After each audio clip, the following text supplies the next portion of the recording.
Subscribe करा महानुभाव प्रतिपंथ चॅनलला व बेल बटन अवश्य दाबा लेटेस्ट नोटिफिकेशन प्राप्त करण्यासाठी। दंडवत प्रणाम। जय श्री कृष्ण। मी ईश्वरदास महानुभाव सर्वांचं स्वागत करतो आपल्या महानुभाव प्रतिपंथ या चॅनलमध्ये। आजचं चरित्र स्वामींचं तुम्हाला खूपच आवडणार आहे, कारण आजच्या चरित्रामध्ये स्वामींनी गोकुळाष्टमी कशी साजरी केलेली आहे हे तुम्हाला कळणार आहे। आणि स्वतः सर्वज्ञ श्री चक्रधर स्वामी एक बाळक झालेले आहेत। श्रीकृष्ण जसे लहान होते त्याप्रमाणे श्रीकृष्ण झालेले आहेत, एकदम लहान झालेले आहेत, लहान लेकरासारखे। आणि मग ते कशी गोकुळाष्टमी साजरी करतात, कोणाच्या मांडीवर बसतात, कोण असते तिथे गोकुळाष्टमी साजरी करत असताना, हे सर्व आज इत्यंभूत माहिती घेणार आहोत। आणि त्याचप्रमाणे स्वामींनी कोण्या बाईला पाण्याच्या 7 घागरी उचलून डोक्यावर दिल्या, हेही चरित्र आपण आज बघणार आहोत। तर कुठे जाऊ नका, शेवटपर्यंत हे चरित्र ऐका, म्हणजे तुम्हाला पूर्ण ज्ञानाचा लाभ मिळेल। व्हिडिओ तुम्हाला नक्कीच आवडणार आहे आणि त्यामुळे व्हिडिओला लगेच लाईक करा। नवीन दर्शक कोणी आले असतील त्यांनी अजून चॅनलला सबस्क्राईब केलं नसेल तर लगेच चॅनलला सबस्क्राईब करा आणि बेल बटन अवश्य दाबा। बेल बटन दाबल्यानंतर त्यामध्ये ऑल ऑप्शन सिलेक्ट करा, म्हणजे असे मी स्वामींचे चांगले चांगले चरित्र अपलोड केल्यानंतर सर्वप्रथम नोटिफिकेशन तुम्हाला येत जाईल आणि सर्वप्रथम तुम्ही स्वामींचे हे जे असे चांगले चरित्र आहेत ते तुम्ही ऐकू शकाल। तर जास्त उशीर न करता चला तर आज काही नवीन ज्ञानार्जन करूया। दंडवत हो। लीळा चरित्र पूर्वार्ध, लीळा क्रमांक 95। गोकुळाष्टमी पूजा स्वीकारू।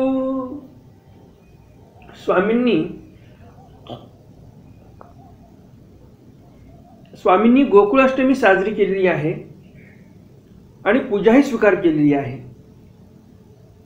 तर ही पूजा कुठे स्वीकार केली? जसं आपल्याला माहितीच आहे, आपले चरित्र कुठले चालू आहेत तर मेहकरची चालू आहेत। तर ही पण लीळा मेहकरची आहे।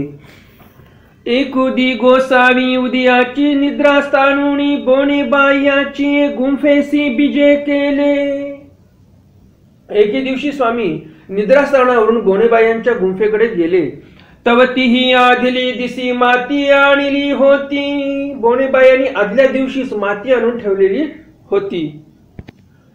सर्वज्ञ म्हणितले, स्वामी म्हणतात, बाई आजी तुमते लवड सवड मोठीसी।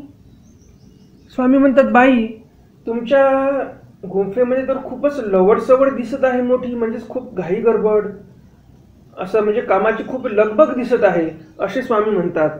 बामोन्य देव हो आजी गोकुळाष्टमी।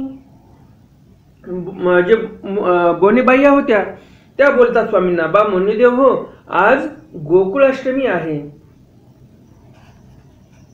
सर्वज्ञ म्हणितले, स्वामी म्हणतात, बाई तरी हे माती कायसी? गोकुळाष्टमी आहे ठीक आहे, परंतु ही माती का बरं आणलेली आहे तुम्ही? बामोन्य देव हो तुम्ही नेणा।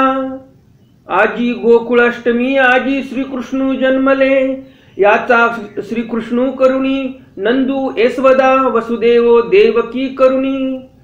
बोनेबाई म्हणतात स्वामींना, बा मोन्यदेव हो तुम्हाला माहित नाही का आज गोकुळाष्टमी आहे, आणि आज गोकुळाष्टमी असल्या कारणाने आज या मातीचा आम्ही कृष्ण करणार आहोत। नंद यशोदा वासुदेव देवकी, एक छोटस गोकुळासारखं एक गाव या मातीचंच तयार करायचं।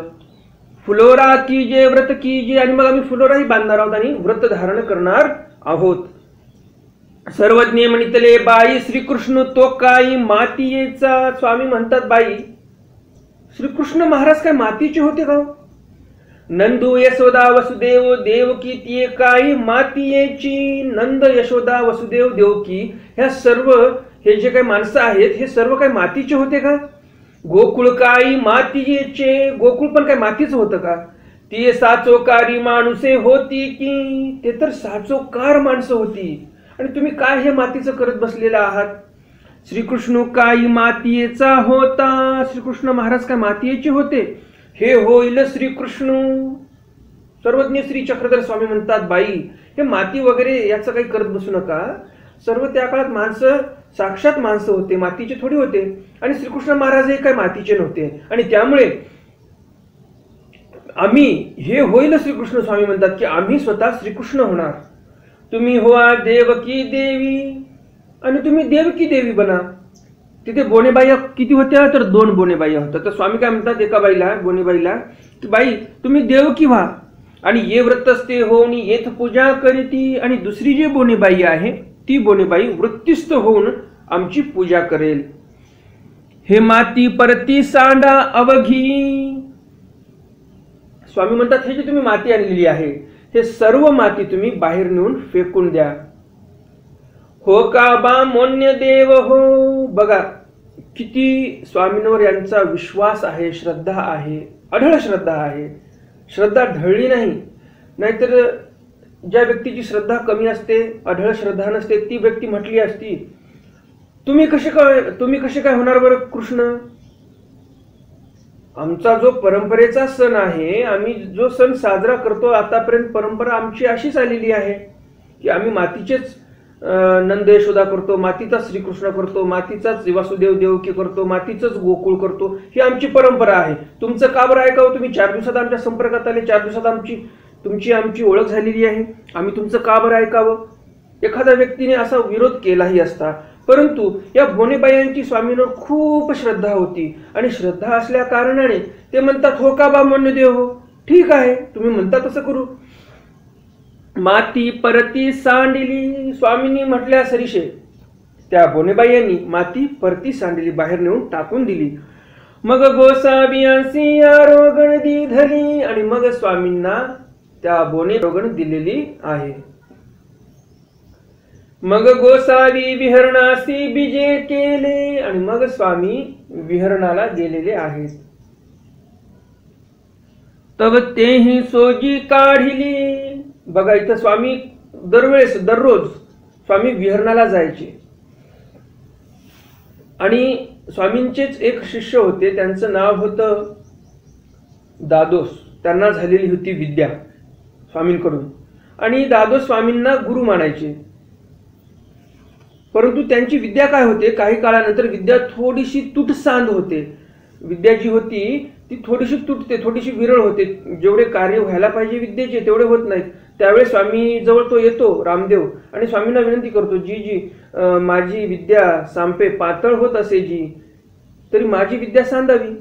माझी जी विद्या आहे ती अलीकडे थोडीशी पातळ होत आहे, तर पूर्ववत मला विद्या माझी झाली पाहिजे. त्यासाठी तुम्ही मला काही उपाय सांगा किंवा माझी पूर्ववत विद्या करून द्या. स्वामी म्हणतात ठीक आहे तुमची विद्या आम्ही पूर्ववत करून देऊ, सांधून देऊ, परंतु आमचं एक काम आहे, ते काम करा, आम्ही तुमचं काम करून देऊ. दादोस म्हणतात ठीक आहे रामदेव. मग स्वामी बाईसांना म्हणतात बाई ते जे जाडी उंदरानं कातरलेली आहे ती घेऊन या. बाईसाठी जाडी आणून देतात आणि अशी जाडी आणून दिल्यानंतर स्वामी ती जाडी दादोसाकडे देतात. म्हणतात ही जाडी उंदरानं कातरलेली आहे, ही जाडी व्यवस्थित तुनून द्या. म्हणजेच काय, तुनवणे म्हणजे काय, तर आताच्या भाषेमध्ये सांगायला गेलं तर रफू करणे. तर व्यवस्थित रफू करून द्या. दादोस म्हणतात ठीक आहे. स्वामी म्हणतात नुसती सांधायची नाही, तर यासाठी तुम्हाला विधी सांगणार आहे मी. स्वामी म्हणतात विहरणाला जायचं, दररोज विजन करायचं, 3ऱ्या प्रहरी भिक्षेला जायचं, झाडाखाली बसून जाडी तुनवायची 3ऱ्या प्रहरामध्ये, आणि एखाद्या खांड देवळी मंदिरामध्येच झोपायचं, असा विधी सांगतात. भिक्षा मागून नदीच्या तीरी जेवायचं, झाडाखाली विजन करायचं, झाडाखाली बसून जाडी तुनायची आणि मंदिरामध्ये झोपायचं. हे सर्व विधी आचरायचा. मग तुमची विद्या पूर्वी जशी होती तशीच विद्या होईल. परंतु स्वामी काय म्हणतात पुढं, या दादोसाने तसं केलं नाही. दादोस गेला एलम भट्टाच्या घरी, बंगईवर बसून जाडी साधत बसला. घरी गरम गरम जेवण करायला लागला त्यांच्या आणि तिथेच बंगईवर झोपायला लागला. कोणताच विधी आचरण केला नाही, फक्त जाडी तुनवून आणून दिली. स्वामींकडे जाडी आणून देतात दादोस 1 महिन्यानंतर.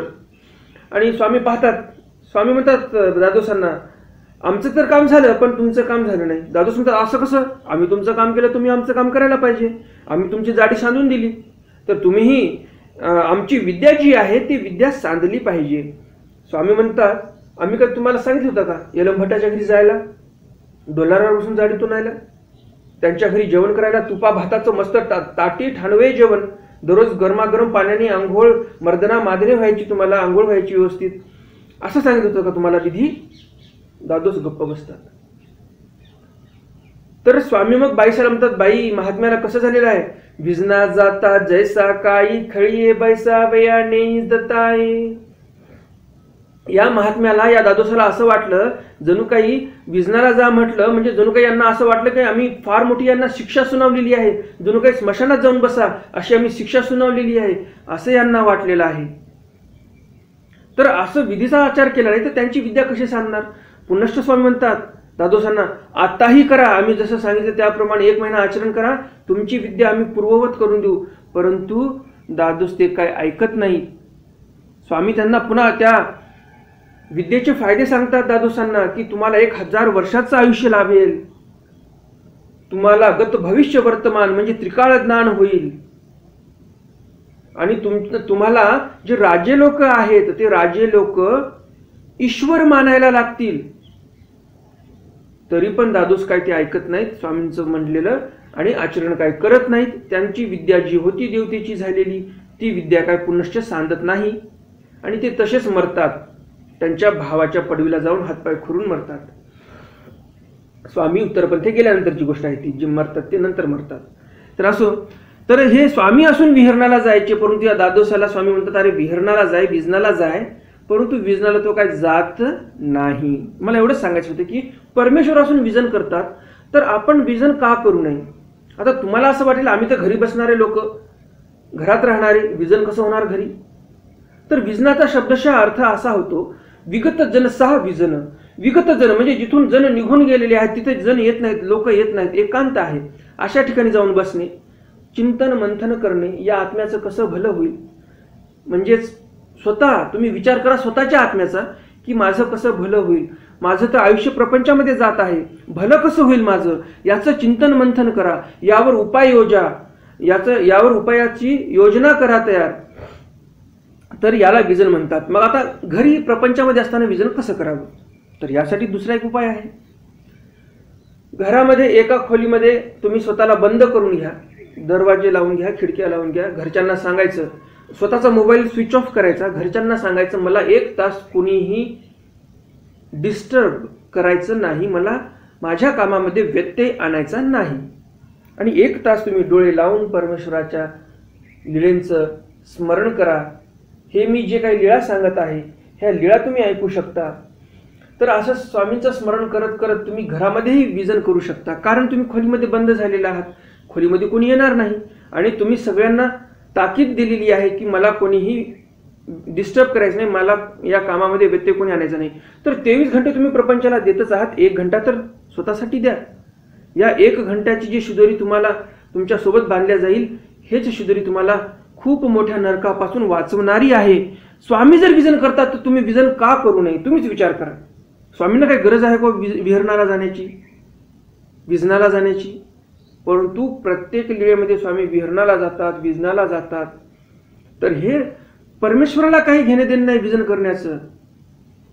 परमेश्वर हे स्वतः आचरण करतात आणि तुम्हाला आणि आम्हाला आपल्या सर्वांना संदेश देत आहेत की विजन करणं हे महत्वाचं आहे, विहरणाला गेलं पाहिजे. तर अशा प्रकारे स्वामींनी हा आपल्याला इथे संदेश दिलेला आहे. इथेच नाही, प्रत्येक लीलेमध्ये जिथे कुठे विहरणाला स्वामी गेलेले आहेत समजून घ्यायचं, हा संदेश स्वामी आपल्याला देत आहेत. आणि असे स्वामी विजनाला गेल्यानंतर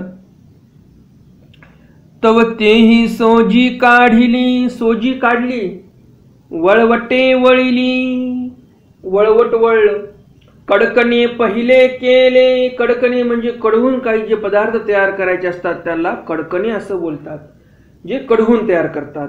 मग कढईमध्ये तेल टाकून तळणे किंवा कढईमध्ये काही जसं आपण चिक्की वगैरे करतो, एकदम कढवतो जास्त, त्याला कडकणे असं बोलतात. आणि काही प्रदेशामध्ये त्या चिक्कीला, गुळापासून तयार केलेली चिक्की असेल त्या चिक्कीला कडकणीच असं बोलतात. हा शब्द रूढ आहे काही प्रांतामध्ये. पुरिया केलिया, घारिया, सेवाळिया, सेंगुळी बुरडे ऐसा फुलोरा केला. पुऱ्या केल्या, पुऱ्या म्हणजे पुऱ्या आपल्या सर्वांना माहितीच आहेत. घारिया केल्या म्हणजे पुऱ्याच तयार केल्या, पण ते गोड पुऱ्या, त्याला घारिया असं बोलतात. साखरेच्या पाकामध्ये त्याला तळल्यानंतर टाकतात आणि मग ते बाहेर काढून ठेवतात, त्याला गोड पुरी असं बोलतात, कोणी कोणी घारी असं बोलतात. शेंगुळ बुडडे, शेवाळी सगळे केल्या, त्याचा फुलोरा तयार केला. ती एक दिवशी गोसावी सकाळची विहरणोनी बिजे केले. त्या दिवशी स्वामी सकाळीच विहरणाहून लवकर आले. मग गोसावी आपलेनी श्रीकरे फुलोरा बांधला. स्वतःच्या श्रीकराने स्वामींनी फुलोरा बांधलेला आहे. अष्टमीची तयारी स्वामी स्वतः करायला लागलेली आहेत. या स्थानाच्या ठिकाणी म्हणजेच मेहकरला आताही गोकुळाष्टमी जी आहे ती मोठ्या उत्साहात साजरी केली जाते.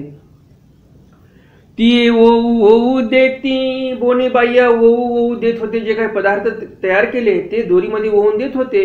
आणि स्वामी गोसावी बांधती. सर्वज्ञ श्री चक्रधर स्वामी ते फुलोरा जे ओवून दिलेला आहे, जे काही पुऱ्या असतील, घाऱ्या असतील, कडकणी असेल, जे दोरीमध्ये ओवून दिलेलं आहे ते स्वामी बांधती म्हणजे जिथे फुलोरा टांगतात तिथे ते दोरीने बांधायला लागलेले आहेत. अवघी फळोवळी बांधली. आणि फळांच्या पण रांगा बांधल्या. फळं आणली, फळाला दोरी बांधून ते पण लटकवले फळं. अवघी आयती केली. सर्व आयती गोकुळाष्टमीची सर्वज्ञ श्री चक्रधर स्वामींनी स्वतःच्या हाताने केलेली आहे. किती सुंदर लीळा. म्हणजे एक कृष्ण एका कृष्णाच्या जन्माची तयारी करत आहे गोकुळाष्टमीची. तर अवघी आयती केली अशी सर्वज्ञ श्री चक्रधर स्वामींनी. मी कृष्ण का म्हटलो इथे, तर आपण पाचवी अवताराला पंचकृष्ण असं बोलतो आणि म्हणून मी सर्वज्ञ श्री चक्रधर स्वामींना कृष्ण असं बोललेलो आहे की एक कृष्ण दुसऱ्या श्रीकृष्ण महाराजांच्या जन्माची आयती करत आहे, उत्सवाची तयारी करत आहे. मग विळीचा गोसावी असी मर्दना मादने आरोगण झाली. आणि मग संध्याकाळच्या वेळेला स्वामींना मर्दना झाली, मादने झाले, आरोगण झाली. मग जेवढ्या वेळा श्रीकृष्ण जन्मले ती वेळे गोसावी श्रीमूर्ती संकोचिली. ज्या वेळेला श्रीकृष्ण महाराज जन्माला आले होते त्या वेळेला सर्वज्ञ श्री चक्रधर स्वामींनी जी श्रीमूर्ती होती ती संकोचली म्हणजे लहान केली. म्हणजे श्रीकृष्ण महाराज बाळकृष्ण झाले.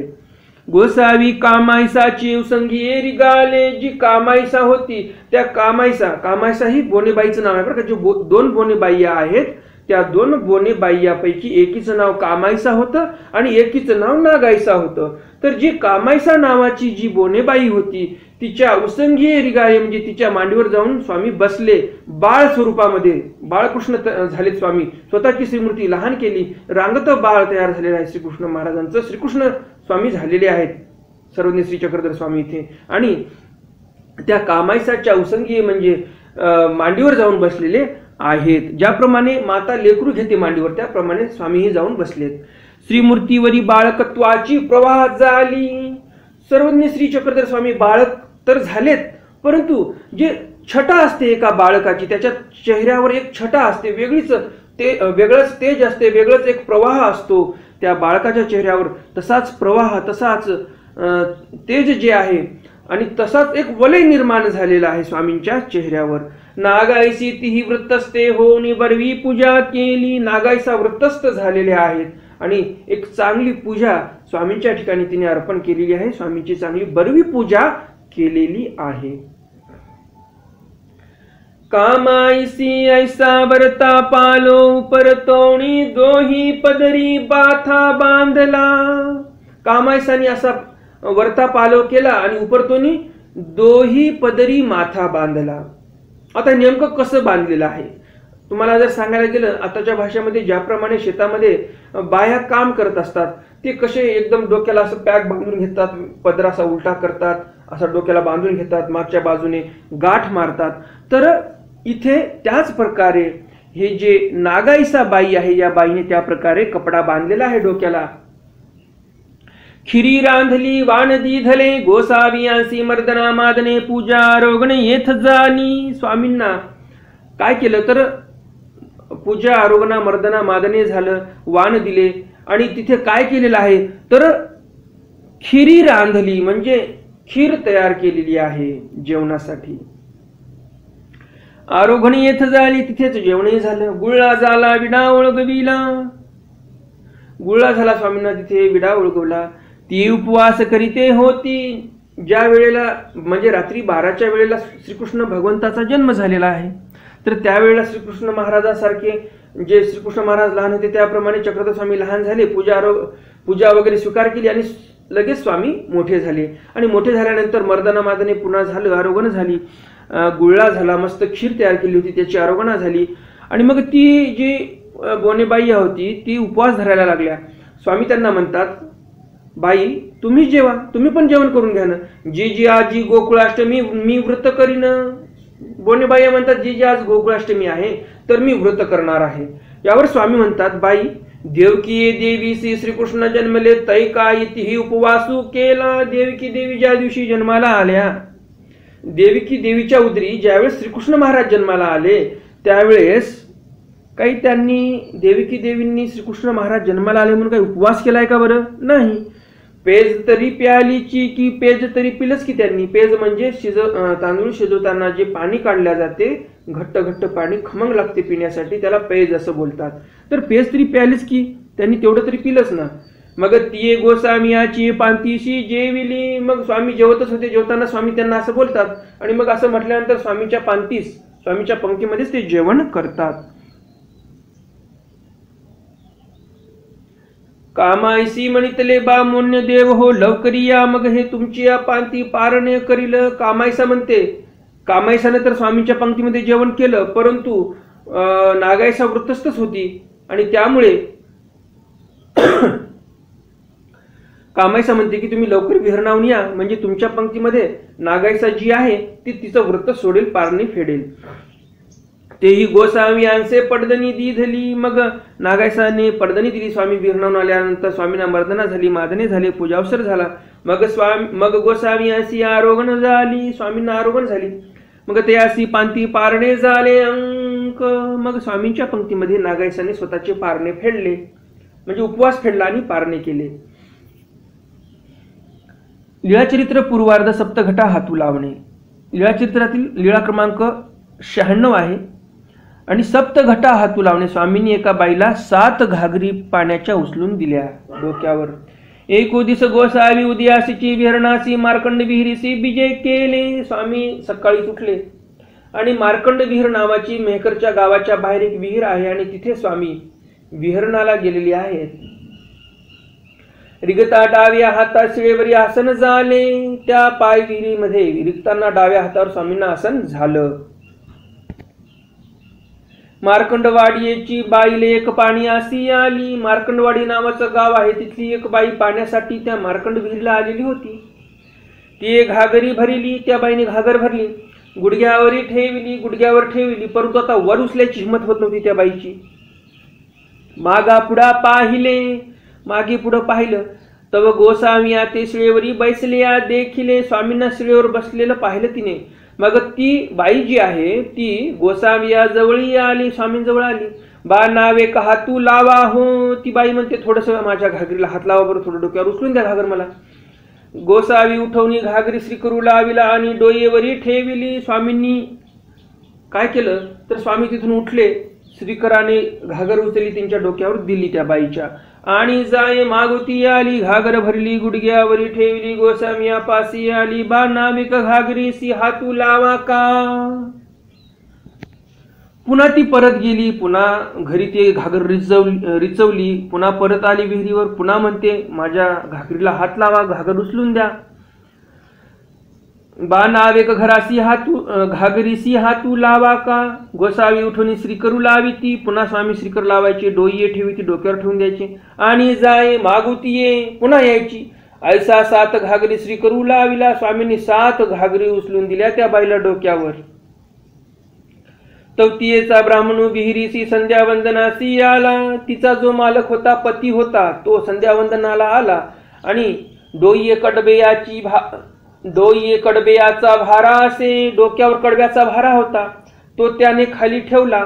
हातपाय धुण्यासाठी विहिरीत पोहोचला आणि त्याने पाहिलं की स्वामी तिथे बसलेले होते. ते कशासाठी आला होता तर संध्यावंदन करण्यासाठी आला होता. त्याने त्याचे संध्यावंदन केलं आणि स्वामींजवळ आला. स्वामींना त्याने दंडोत घातले, श्रीचरणाला लागला. मग गोसाविया ते विनविले. मग तो स्वामींना विनंती करतो, जी जी माझी आवारासी बीजे करावे, माझ्या आवाराकडे या, माझ्या घरी चला. मग गोसावी विनवणी स्वीकारली. स्वामींनी ती विनंती स्वीकार केली. जी जी माझी आवारासी बीजे करावे, गोसावी विनवणी स्वीकारली. मग गोसावी तयाची आवारासी बीजे केले. स्वामी त्यांच्या आवारामध्ये गेले. ओसरीवर आसन रचिले. त्या ब्राह्मणाने घरी ओसरीवर आसन रचलं स्वामींना बसण्यासाठी. गोसावी आसनी उपविष्ट झाले. स्वामी आसनावर बसले. मग तेने ब्राह्मणी ते म्हणितले. मग तो व्यक्ती जो आहे त्याच्या पत्नीला म्हणतो, ब्राह्मणीला म्हणतो, ये हो गोसावी आसी दंडवत करी, ये हो, ये बर इकडे, स्वामींना दंडवत कर. मग ते आली. मग ती ब्राह्मणी आली. गोसावी ते तिया देखिले. त्या ब्राह्मणीने स्वामींना पाहिलं आणि म्हणितले, आही. मी म्हणते कोण गोसावी. ती बाई म्हणाली, अरे मला तर वाटलं कोण गोसावी आली की. असं ती स्वामींना पाहून म्हणते. ये ही माझी साता घागरी हातू लाविला. ती बाई सांगते, अरे यांनी तर माझ्या घागरीला हात लावला, म्हणजे 7 घागरी यांनी मला उचलून दिल्यात डोक्यावर. तेने म्हणितले. तो ब्राह्मण म्हणतो, पापिणी पापिणी घाली घाली दंडवत. पापिनी पापिनी, तू पापिणी आहेस, स्वामींना तू घागरी उचलायला लावल्यास. घाल घाल दंडवत, स्वामींना साष्टांग दंडवत घाल. गोसाविया करवी कैसा हात तू लावविला. स्वामींकडून तू कस काय हात लावून घेतला घागरीला तुझ्या. आणि आता स्वामींना क्षमा माग. यावरी सर्वज्ञ म्हणितले. यावर स्वामी म्हणतात, पूर्वी देखी जे ते हेळ वाटे. स्वामी म्हणतात, जे पूर्वी पाहिल्या जाते ना ते हेळ वाटत असते, त्याचं एवढं काही मोल वाटत नाही, तुच्छ वाटते. स्वामी असं का म्हटले? कारण त्या बाईने शब्दाचं उच्चारण काय केलं, काय वाक्य उच्चार केला तिने. काय म्हणते ती, आही. मी म्हणते कोण गोसावी. ती बाई म्हणते, अरे मला वाटलं कोण गोसावी आले की तुम्ही मला पाय पडायला बोलवत आहात. म्हणजे तिच्या शब्दामधून काय वाटते की स्वामीला तिने हेळ मानलेला आहे, तुच्छ मानलेला आहे, की अरे अहो यांनी तर माझ्या घागरीला हात लावला, यांना काय दंडवत करायचा. म्हणून स्वामी म्हणतात की हे जे पूर्वी पाहिलं ना की ते हेळ वाटते, माणसाला तुच्छ वाटते. स्वामींना तिच्या वाक्यावरून असं वाटलं आणि स्वामी म्हणून म्हणतात की जे पूर्वी पाहिलेलं असतं ते हेळ वाटत असते. आणि मग गोसाव्यासी मर्दना मादने केले. मग तिथे त्या ब्राह्मणाने त्याच्या घरी स्वामींना मर्दना दिली, मादने केलं. पूजा स्वरू झाला. मर्दना मादने कशाला म्हणतात? जर तुम्हाला अर्थ आठवत असेल तर कमेंट बॉक्समध्ये कमेंट करा, मर्दना कशाला म्हणतात आणि मादने कशाला म्हणतात. मी तुमच्या कमेंटची वाट पाहणार आहे. पूजा स्वरू झाला. पूजावसर झाला चांगला. आरोगण दिधली. स्वामींना त्या ब्राह्मणाने आणि ब्राह्मणीने जे काही घरातील उत्तम पदार्थ असतील, जे काही तिला चांगला स्वयंपाक करता येत होता ते तयार करून स्वामींना चांगल्या प्रकारे आरोगण दिलेली आहे. गुळळा झाला. स्वामींना गुळळाही झाला. विडा ओळगविला. इथे आपल्याला एक खूप महत्वाचा संदेश स्वामी देत आहेत. गुळळा झाला म्हणजे प्रत्येक वेळेस स्वामी आरोगण झाल्यानंतर गुळळा करतात. हल्ली आपण बघतो कोणीही जेवण झाल्यानंतर गुळळा करायला तयार नाही. तर या चरित्रातून प्रत्येक ठिकाणी हेच चरित्र नाही, प्रत्येक चरित्रामध्ये जिथे कुठे स्वामींना आरोगण झालेली आहे तिथे लगेच स्वामी गुळळा करायचे. म्हणजेच काय तर दातातील जे काही अन्नाचे कण अडकलेले असतील ते सर्व गुळळा झाल्यानंतर ते सर्व कण निघून जातात आणि दात जे असतात आपले एकदम सुरक्षित आणि टणटणीत राहतात.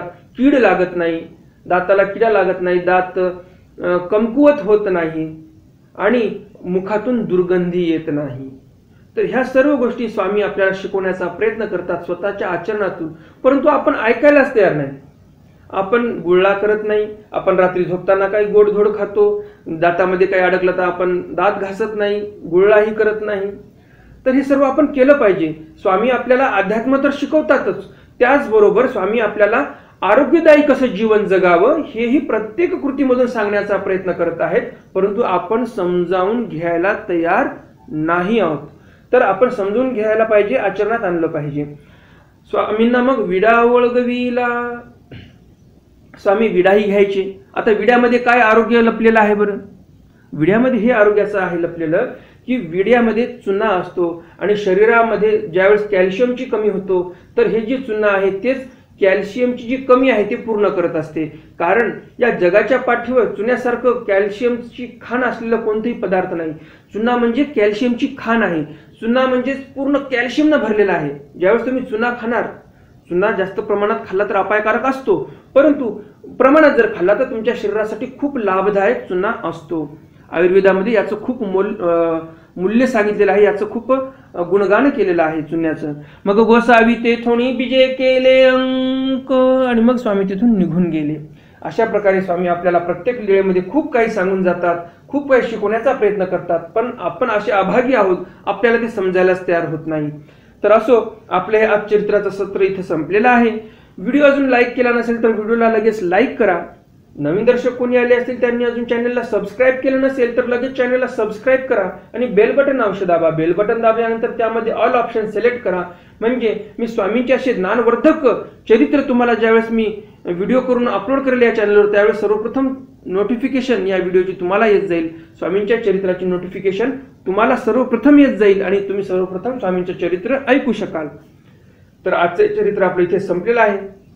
उद्या एका स्वामींच्या नवीन चरित्रासह स्वामींच्या नवीन चरित्राचे नवीन पैलू उलगवण्यासाठी मी तुमच्या समोर प्रस्तुत होणार आहे. तोपर्यंत दंडवत प्रणाम. जय श्री कृष्ण. दंडवत हो.